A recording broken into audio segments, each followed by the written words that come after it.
আসসালামু আলাইকুম। SSC 25 batch আজকে রাতটা পার হলেই আগামীকালকে তোমাদের রেজাল্ট 10 জুলাই বেলা 2টার পর আমরা রেজাল্ট পেয়ে যাব। এরকম একটা নোটিশ আমরা অলরেডি পেয়েছি এবং এটা সবাই অলরেডি আমরা জেনে গিয়েছি। তো আজকের এই ভিডিওতে আমি তোমাদেরকে দেখাবো কি কি পদ্ধতিতে তুমি তোমার রেজাল্টটা চেক করতে পারবা। সো আমরা কথা না বেরিয়ে আমরা চলে যাই। আমার এখানে পিছনে আমি আমার বোর্ডে পুরো প্রসেসটা দেখাবো, বাট তোমাদের যাদের স্মার্টফোন, বেশিরভাগ স্টুডেন্টের কাছে তো স্মার্টফোনের সেম প্রসেসেই তুমি কি করতে পারবা, তুমি তোমার রেজাল্টটা চেক করতে পারবা। এই ক্ষেত্রে এইখানে যেভাবে দেখাবে তোমার স্মার্টফোনে মোটামুটি এইভাবেই স্ক্রিনটা আসবে। সো দেখো, তুমি প্রথমে কোথায় চলে যাবে, গুগলে চলে যাবা, বা তোমার ফোনে যে গুগল অ্যাপ আছে বা তোমার ফোনের যে ব্রাউজার আছে সেটা যে কোনো ব্রাউজারই হইতে পারে, গুগল ক্রোম হইতে পারে বা যে কোনোটা, সেই ব্রাউজারে যাবা। ব্রাউজারে যে তুমি লিখবা এডুকেশন বোর্ড রেজাল্ট, অথবা তুমি ঢাকা এডুকেশন বোর্ড লিখতে পারো। Dhaka education board. তুমি অন্য বোর্ডের স্টুডেন্ট হলেও ঢাকা এডুকেশন বোর্ড এটা সার্চ করে তুমি মেন ওয়েবসাইটে তুমি চলে যেতে পারবা। বলে রাখা ভালো, প্রত্যেকটা বোর্ডেরই নিজস্ব ওয়েবসাইট আছে, সেখান থেকে তুমি চাইলে রেজাল্ট চেক করতে পারবা। সেটা আমি তোমাদেরকে দেখাই দিব। তো এই সার্চের যে প্রথমে রেজাল্টটা আসবে সেটা হচ্ছে ঢাকা এডুকেশন বোর্ড। তারপর দেখো, ওয়েবসাইটে আসার পরে দেখবা এখানে এই যে রেজাল্ট আর্কাইভ নামের একটা জায়গা আছে, ঠিক আছে? এটা হচ্ছে বোর্ডের ওয়েবসাইট। মোবাইলে তুমি যদি ওপেন করো, উপরে দেখবা রেজাল্ট আর্কাইভ নামের একটা অপশন আসবে। সেখানে দেখবা Dhaka board server Teletalk archive এরকম একটা অপশন তোমার এখানে আসবে। তো তুমি টেলটক আর্কাইভ থেকেও দেখতে পারো, ঢাকা বোর্ডের সার্ভার এটা থেকেও তুমি দেখতে পারো, যে কোনো একটা থেকে তোমার দেখলেই হবে। তো আমি তোমাদের এখানে দেখাবো কিভাবে মার্ক সহ রেজাল্ট দেখা যায় আর কিভাবে মার্ক ছাড়া শুধুমাত্র এ প্লাস পাইছি কিনা সেই রেজাল্টটা দেখা যায়, এবং ইনস্টিটিউশনের রেজাল্ট কেমন দেখে এটাও তোমাদের আমি দেখাই দিব। দেখো, প্রথমে আমরা একটু টেলটক আর্কাইভ যেটা আছে সেখানে আমরা একটু চলে যাই। টেলটক আর্কাইভে গেলে দেখো এখানে এটা ওপেন হচ্ছে না। কেন ওপেন হচ্ছে না? কারণ এই যে এডুকেশন বোর্ড রেজাল্টস.gov এটা প্রায় এরকম হয়, বাট কালকে ইনশাল্লাহ আশা করি রেজাল্টের পর ঠিক থাকবে, প্রথম দিকে জ্যাম থাকতে পারে। তাহলে আমরা 2 নাম্বারটা চলে যাই, result archive Dhaka board server. Dhaka board যে সার্ভারটা আছে এটা ওপেন হবে। আমরা এখানে এই সার্ভার এটা আমরা একটু ওপেন করি, দেখবে এরকম একটা ওয়েবসাইট তোমার এখানে চলে আসবে, যে web based result publication system. তো এইখানে নট অনলি ঢাকা বোর্ড, এখানে তুমি যে কোনো বোর্ডের রেজাল্ট তুমি দেখতে পারবা। খেয়াল করো, নেম অফ দ্য এক্সামিনেশন তুমি ধরো দিলা এসএসসি এক্সামিনেশন দিলা। ইয়ার অফ দ্য এক্সামিনেশন তুমি এখানে কত দিবা, তোমার 2025 সাল দিবা। তারপরে নেম অফ দ্য বোর্ড, দেখো আমি তোমাদের এটাকে বলছিলাম যদিও ঢাকা বোর্ডের এটা ওয়েবসাইট, বাট তুমি যে কোনো বোর্ডের রেজাল্টই তুমি এখান থেকে তুমি চাইলে পাইতে পারো। তো আমি ঢাকা বোর্ডই দিলাম। তারপরে টাইপ অফ দ্য রেজাল্ট, তুমি কি টাইপের রেজাল্ট দেখতে যাচ্ছ। তুমি যদি তোমার নিজস্ব রেজাল্ট দেখতে চাও তাহলে হচ্ছে ইন্ডিভিজুয়াল ডিটেলস রেজাল্ট, আর তুমি যদি তোমার নিজের স্কুলের রেজাল্ট দেখতে চাও তাহলে সেক্ষেত্রে ইনস্টিটিউশন রেজাল্ট। তো ইনস্টিটিউশন রেজাল্ট আসলে তুমি আর দেখবে না, এটা তো আসলে তোমার স্কুল দেখবে। তো তোমার এটা প্রয়োজনে তুমি দেখবে ইন্ডিভিজুয়াল ডিটেল রেজাল্ট দেওয়ার পরে দেখো তোমার রোল নাম্বার চাবে আর তোমার রেজিস্ট্রেশন নাম্বার চাবে। এই রোল নাম্বার রেজিস্ট্রেশন নাম্বার দিবা, এরপরে দেখো একটা ক্যাপচা আছে, এটা তুমি দিবা, যে 1449 তুমি এখানে লিখবা। তো আমি আমার স্কুল লাইফের রেজাল্টটা আমি এখানে দিব, যেটা দিয়ে আমি দেখতে পারবো যে আমার রেজাল্টটা এখনো কিভাবে আছে। খেয়াল করো, আমার স্কুলের রোল নাম্বার ছিল 166673, আমি এটা তোমাদের বলেই দিচ্ছি 673, এবং আমার রেজিস্ট্রেশন নাম্বার ছিল 1110292598। ওকে, এরপর আমি এখানে ক্যাপচারটা দিয়ে দিব 1449। এখানে যে নাম্বারটা দেখা আছে হুবহু সেটা লিখতে হবে। নাম্বার যদি স্পষ্ট বুঝতে না পারো তো তুমি রিলোড দিবা, রিলোড দিয়ে নতুন নাম্বার চলে আসবে। তো নতুন নাম্বার কি আসছে, 8771। ওকে, 8771, দেন ভিউ রেজাল্ট দিব। ও আচ্ছা, এখানে আমার যেটা ভুল করা হয়েছে সেটা হচ্ছে এখানে সালটা চেঞ্জ করতে হবে। আমি 2014 সালে এসএসসি পরীক্ষা দিয়েছিলাম, সেই 14 সালটা আমি এখানে দিয়ে দিলাম।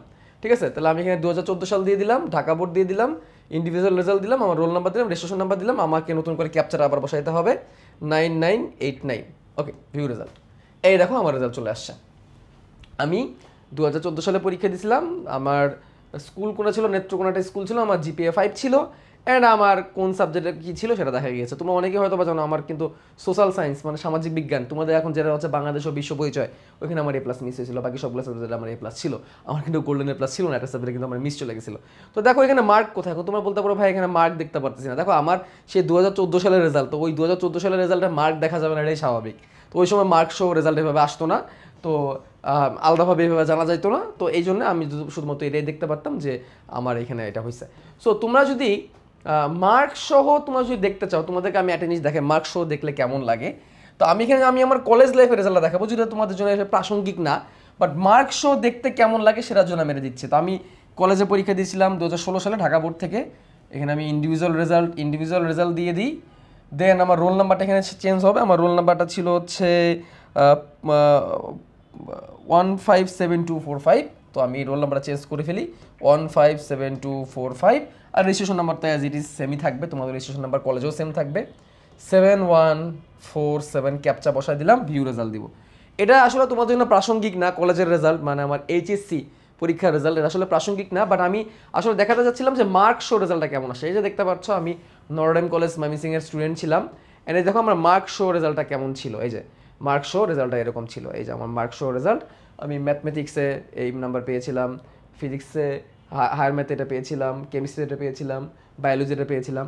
তো আমার প্রত্যেকটা সাবজেক্টে কিন্তু এ প্লাস ছিল। আমার কলেজে কিন্তু আমার রেজাল্টে কিন্তু প্রত্যেকটা সাবজেক্টে এ প্লাস ছিল, যেটাকে আমরা গোল্ডেন এ প্লাস বলি। আলটিমেটলি এই গোল্ডেন এ প্লাস আর এ প্লাস এটা আসলে কোনো ম্যাটার করে না, কারণ সত্যি কথা বলতে গোল্ডেন এ প্লাস ওয়ার্ডটাই আমাদের নিজেদের বানানো। আসলে সব মিলে এ প্লাস পাওয়া গেছে কিনা এটাই হচ্ছে মেন বিষয়। সব মিলে জিপিএ 5 আসলেই হয়। আসলে এই গোল্ডেন এ প্লাস আসলে কোনো ফ্যাক্ট না, এটা আমাদের বানানো। গোল্ডেন এ প্লাস পাইলে যে খুব আহামরি কিছু হয়ে যায় এরকম কিছু না। হ্যাঁ, এটা একটা ভালো দিক যে তুমি সব ক্লাসে এ প্লাস পাইছো, বাট এটার কারণে তুমি যে আসলে অ্যাডমিশন টেস্টে বা ভবিষ্যতে খুব আহামরি অনেক কিছু পাবা, কলেজে খুব আহামরি কোনো ফ্যাসিলিটিস পাবা এরকম কিন্তু কিছু না।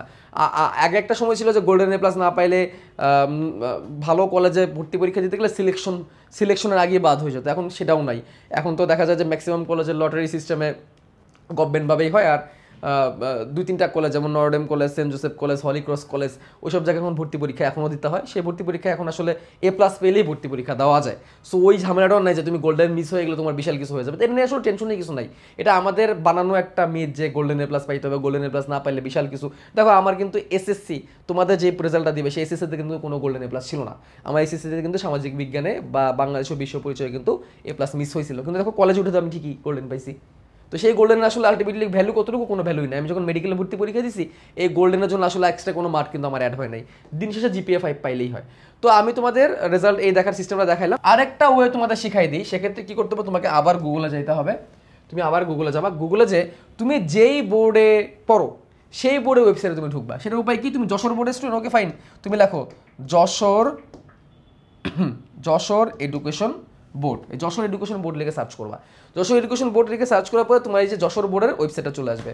যশোর বোর্ড, এই যে প্রথম যে রেজাল্টটা যশোরবোর্ড.gov.bd, যশোরবোর্ড.gov.bd, এখানে তোমার এই ওয়েবসাইটটা ওপেন হয়ে যাবে। এবং এই ওয়েবসাইটটা ওপেন হওয়ার পরে দেখবে এই যে উপরে এই যে এই সাইটে দেখো লেখা আছে রেজাল্ট। মোবাইলেও এইভাবেই আসবে, দেখো উপরে একটা বর্ডারের মতো আসবে, এখানে রেজাল্ট লেখা থাকবে। তারপর তুমি পাবলিক এক্সাম রেজাল্টে তুমি ক্লিক করবা। পাবলিক এক্সাম রেজাল্টে ক্লিক করলে দেখবা তোমাকে পাবলিক এক্সাম রেজাল্টের ওয়েবসাইটে নিয়ে যাবে। এটাও এখন আপাতত লোড হচ্ছে না, আশা করছি রেজাল্ট পাবলিশ হওয়ার পর এটাও লোড হয়ে যাবে। তো এটার সুবিধাটা কি, এইখান থেকে তুমি চাইলে আরামসে তুমি দ্রুত রেজাল্টটা দেখতে পারবা। হ্যাঁ, এখান থেকে তুমি দ্রুত রেজাল্ট দেখতে পারবা, কারণ প্রত্যেকটা বোর্ডের আলাদা আলাদা ওয়েবসাইট থেকে সেখান থেকে রেজাল্টটা দ্রুত দেখার একটা ওয়ে থাকে। তো এটাও তোমরা কি করবা, চেষ্টা করবা। আচ্ছা, এখন আসি, তুমি দেখতে চাচ্ছ যে তোমার স্কুলের রেজাল্টের কি খবর, তুমি এই জিনিসটা দেখতে চাচ্ছ, ঠিক আছে? তো এটাও তোমাদেরকে আমি দেখাই দিই তুমি স্কুলের রেজাল্ট কীভাবে দেখতে পারবা। হ্যাঁ, যদি এটা আসলে তোমাদের প্রয়োজন পড়ে না তারপরে আমি দেখাই। সেই জন্য তোমাদের কী করতে হবে, এসএসসি ক্লিক করতে হবে। তুমি কত সালে পরীক্ষা আছে, 2025 সালে সেটা লিখতে হবে, ঢাকা বোর্ড লিখতে হবে। টাইপ অফ রেজাল্ট এখানে তোমার দিতে হবে ইনস্টিটিউশন রেজাল্ট। ইনস্টিটিউশন রেজাল্ট দেওয়ার পরে তোমাকে বলবে তোমার ইনস্টিটিউশনে ইআইআইএন নাম্বার লিখতে। তো তুমি যদি তোমার ইআইএন নাম্বার জানো সেক্ষেত্রে কাজে লাগবে। তো আমি 2014 সালে পরীক্ষা দিয়েছিলাম, আমার স্কুলের ইআইএন নাম্বার ছিল 113134। তারপর এই ইআইএন নাম্বারটা দিয়ে দিলাম। তারপর আমি ক্যাপচা লিখবো 2839, ভিউ রেজাল্ট।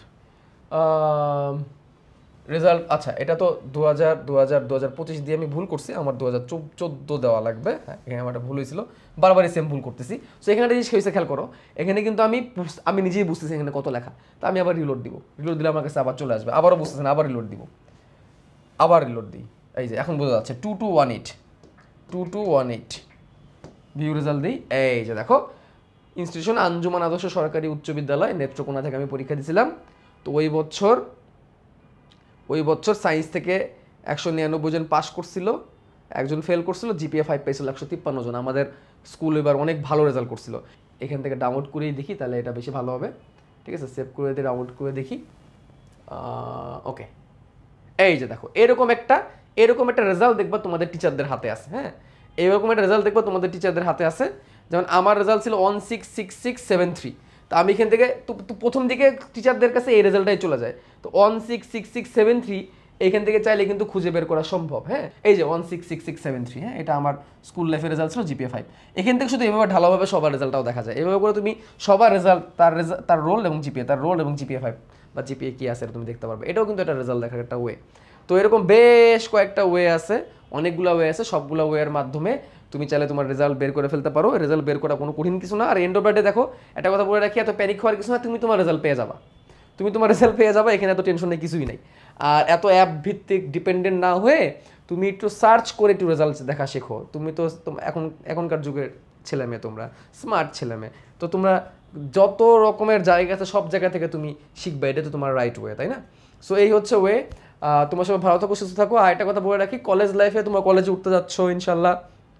কলেজে ফিজিক্স, কেমিস্ট্রি, ম্যাথ, বায়োলজি প্রত্যেক সাবজেক্টেরই 2টা করে পেপার হবে। Physics first paper, physics second paper, math first paper, math second paper, biology first paper, biology second paper. তো আমি হাসনাত শুভ্র, আমি অনলাইনে বায়োলজি পড়াই, অফলাইনেও পড়াই মোহাম্মদপুরে, ঢাকায়। অনলাইনে বেসিক্যালি আমি বায়োলজি পড়াই। তো ইনশাল্লাহ আমার হাসনাত শুভ্র যে ইউটিউব চ্যানেলটা আছে, ওই ইউটিউব চ্যানেলে তোমার বায়োলজির খুব ভালো একটা যাত্রা হবে। অ্যান্ড ইনশাল্লাহ আমার পেইড কোর্সও আছে, সেই কোর্সে তুমি প্রিমিয়ামভাবে বায়োলজি পড়তে পারবা। অ্যান্ড আমার কাছেই কিন্তু সারা বাংলাদেশের সব থেকে বেশি স্টুডেন্ট অনলাইনে বায়োলজি পড়ে। ধাপে ধাপে তুমি এগুলো জানবা ইনশাল্লাহ। তুমি জাস্ট আমার চ্যানেলটা সাবস্ক্রাইব করে রাখো, তোমার কলেজ লাইফে বায়োলজি নিয়ে আর কোনো টেনশন করতে হবে না। শুভকামনা থাকলো আগামীকালকে রেজাল্টের জন্য। আল্লাহ হাফেজ।